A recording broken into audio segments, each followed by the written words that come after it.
Sometimes the most powerful move a man can make is not to fight louder, it's to step away quietly. He didn't disappear because he was weak. He disappeared because he was tired of pretending. Tired of explaining himself to people who were never going to understand. Tired of chasing approval from those who didn't even approve of themselves. He was tired of living a life that looked busy from the outside but felt completely empty on the inside. Every single day felt like a tidal wave of noise. Opinions, expectations, endless comparisons on social media. It was a constant barrage, and he started to realize something uncomfortable. The world wasn't just distracting him by accident. It was benefiting from his distraction. His attention, his most valuable asset, was being traded for cheap comfort, mindless entertainment, and fleeting validation. And the price he was paying with his future. So he took a hard, honest look at his life. He saw too many voices pulling him in different directions and too little of his own. He saw too many conversations that went absolutely nowhere and too little real progress. He wasn't failing loudly, he wasn't crashing and burning. He was drifting silently. And that scared him more than failure ever could. Because drifting has no bottom. You don't hit the ground and get a wake-up call. You just keep floating further and further away from the person you were always meant to become. One night, alone with his thoughts, he asked himself a brutal, honest question. If I stay exactly like this for the next 5 years, would I respect the man I become? The answer was immediate. It was a hard, resounding no. And that single answer changed everything. It wasn't a dramatic, emotional breakdown. It was a decisive, quiet click. A switch was flipped. He didn't announce a grand reset. He didn't post on social media about his new journey. He didn't explain his absence to anyone. He simply started saying no. No to late nights that served no purpose. No to conversations that just circled the drain. No to mindless habits that stole his time but gave nothing back. And of course, people noticed. They called it distance. They called it arrogance. Some even called it loneliness. But they were all wrong. It wasn't isolation. It was alignment. For the first time in years, his life had a clear direction. And he understood that direction requires sacrifice. It demands that you let go of the things holding you back. He finally knew something important. You can't become someone new while clinging to everything old. You can't build a new future using the broken pieces of your past. So he walked away, not from people, but from distractions. Not from life, but from the version of himself that kept settling for less. That was the decision. And once a decision like that is truly made, deep in your core, there is no turning back. If this story resonates with you, if you feel that pull to reclaim your focus and build a life with direction, then you're not alone. It's a journey many of us are on. Thanks for watching. Walking away sounds powerful, doesn't it? But living with that decision, that's something else entirely. The very first thing he felt wasn't peace. It was silence. No constant messages buzzing on his phone. No familiar background noise. None of that chaos he'd grown used to. At first, that silence felt clean, almost refreshing. But then, it became uncomfortable. Because silence forces you to reflect. And reflection, well, it exposes the truth. He started to notice how much of his own identity was built around reaction. Just responding to others, keeping up appearances, always staying available. Now, with all that gone, there was nowhere left to hide. No one was asking how he was doing. No one was there to validate his choices. And that loneliness, it really tested him. His mind immediately started negotiating. Maybe this was too extreme, it would whisper. Maybe balance would have been better. Maybe just going back wouldn't hurt. You see, comfort always tries to reclaim its territory. But he remembered why he left in the first place. He hadn't walked away to feel good. He walked away to become disciplined, and discipline demands discomfort. His days became structured. They weren't exciting or glamorous. Just waking up early, moving his body, working in silence, and ending the day with intention. There were no dopamine shortcuts, no emotional escapes, just the routine and the boredom. The boredom was absolutely brutal, because boredom exposes your impatience. And impatience reveals your weakness. He learned something very quickly. Loneliness isn't the real enemy, meaninglessness is. He wasn't lonely just because he was alone. He was lonely because he hadn't yet built a relationship with himself. So he started right there. He began to observe his thoughts instead of just automatically believing them. He trained his focus instead of constantly chasing the next stimulation. Slowly, very slowly, something shifted. The urge to explain himself just disappeared. The need for approval from others became weaker. He stopped checking to see if anyone had noticed his absence, because his absence was the whole point. He wasn't disappearing to be missed. He was disappearing to rebuild. This phase didn't make him stronger instantly. No, it made him honest. And honesty is painful before it becomes empowering. He realized how often he had chosen comfort over progress. How many times he had stayed busy just to avoid real responsibility. Now, responsibility was unavoidable. And within that pressure, something solid began to form. It wasn't confidence, not yet. It was clarity.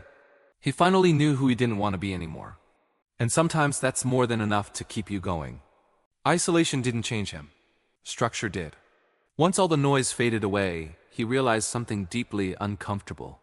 He had been confusing effort with progress. Just staying busy felt productive, right? But he saw that busyness had no real direction. It was just motion, not movement forward. So he changed his approach. Now, every day had rules. They weren't rigid, just clear. Rules removed negotiation. And negotiation, he admitted, was his biggest weakness. He used to always ask himself, how do I feel today? Now he asked a different question. What is required of me? That single question changed everything about his behavior. He stopped waiting around for motivation to strike. He stopped searching for some grand inspiration. Why? Because inspiration fades. It's a fleeting spark. Structure, on the other hand, remains. At first, this new discipline felt completely artificial. It was like wearing clothes that didn't quite fit yet. Waking up early felt unnecessary. Repeating the same simple tasks day in and day out felt pointless. There was no instant gratification, no excitement, just repetition. And it was that very repetition that exposed all his internal resistance. Some days, his own mind would rebel loudly. This isn't working, it would scream. You're just wasting your time.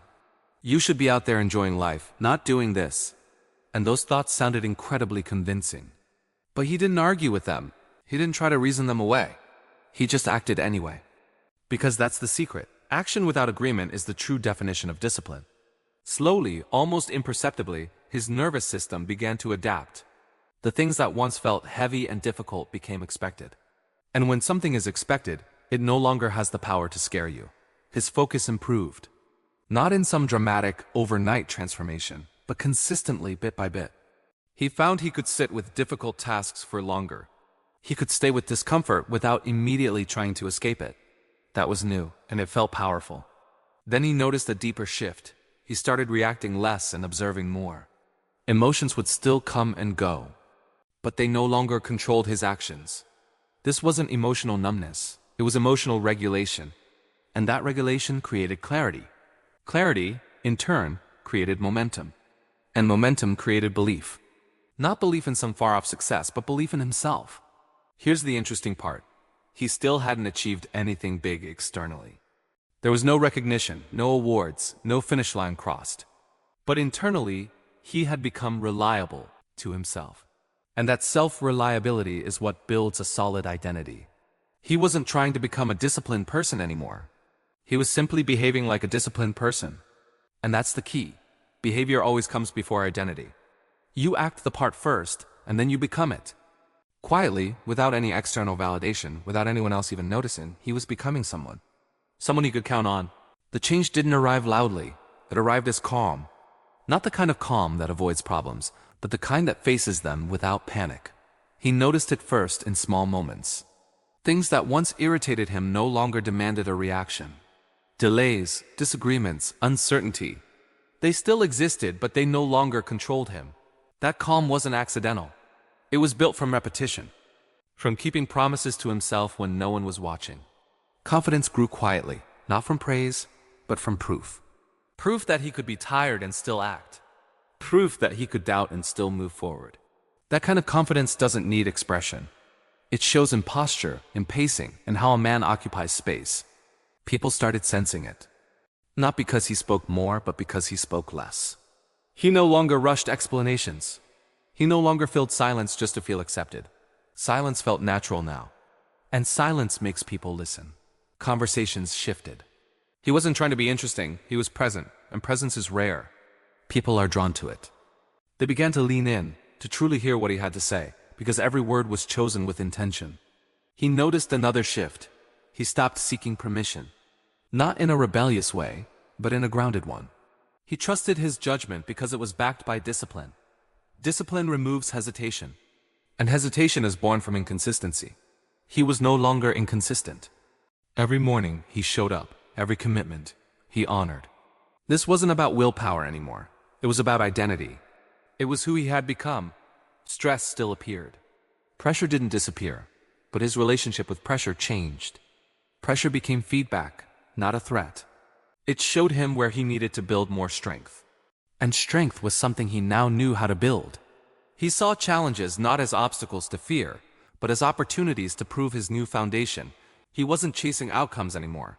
He was protecting his standards, and standards simplify decisions. He knew what he would tolerate in his life, and he knew what he wouldn't. That clarity created a profound sense of peace. That peace created authority. Authority doesn't need volume. It's felt. And once a man reaches that state, he doesn't need to announce his growth. The world simply adjusts around him. This transformation isn't about becoming someone new. It's about shedding everything that isn't you. It's a quiet, steady process of building yourself from the inside out, one promise at a time. This is the path to real strength, the kind that doesn't need to be shouted, it's just recognized. If this idea resonates with you, if you're on this journey yourself, let me know in the comments. I read every single one. In the end, there was no dramatic return. No grand announcement. No moment of thunderous recognition. The world didn't stop in its tracks to acknowledge his growth, his transformation. And that was perfectly fine. Because the real purpose was never about getting attention. It was about finding alignment. He didn't walk away from everything just to escape life. He walked away so he could finally face it properly, on his own terms. The man he became wasn't louder or more boisterous. He was clearer. Crystal clear about what truly mattered and, just as importantly, clear about what didn't. He stopped chasing some abstract idea of meaning. Instead, he started building it, brick by brick, through his daily actions. Looking back, he understood something that most people never quite grasp. Discipline isn't about restriction. It's not about caging yourself in, it's about direction. And having a clear direction is the purest form of freedom. He had fewer distractions pulling him in a million different directions, but he had so much more control. There was less chaos swirling around him, but so much more depth to his days, to his thoughts, to his relationships. He wasn't trying to be impressive to everyone anymore, but he had become dangerous to mediocrity. He was a threat to the idea of just getting by. He didn't seek revenge on the past or dwell on old wounds. He simply outgrew them. And growth, you see, is always the strongest and most profound response. If you're listening to this right now and you feel overwhelmed, if you feel lost or unsure of the person you're becoming, I want you to understand this. Walking away from the noise is not quitting, not when you are walking toward your true self. Choosing silence is not a weakness, it's a source of strength. Intentional isolation is not loneliness when it has a purpose. When it's a space you create for yourself to build and to heal, you don't need to invent a brand new identity. What you need is consistent behavior, day in and day out. You don't need a fleeting burst of motivation. You need to establish unwavering standards for yourself. And those standards, when you uphold them long enough, will completely reshape your life. It starts with one simple step: remove the noise. The external chatter, the internal self-doubt, all of it. Then build structure. Create routines and systems that support the person you want to be. And finally, protect your focus like it's the most valuable resource you have, because it is. Do all of this quietly. You don't need an audience for the work.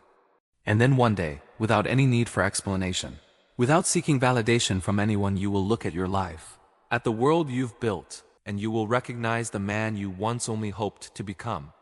He'll be looking right back at you in the mirror. Thanks for watching. If this resonated with you, consider subscribing for more content like this.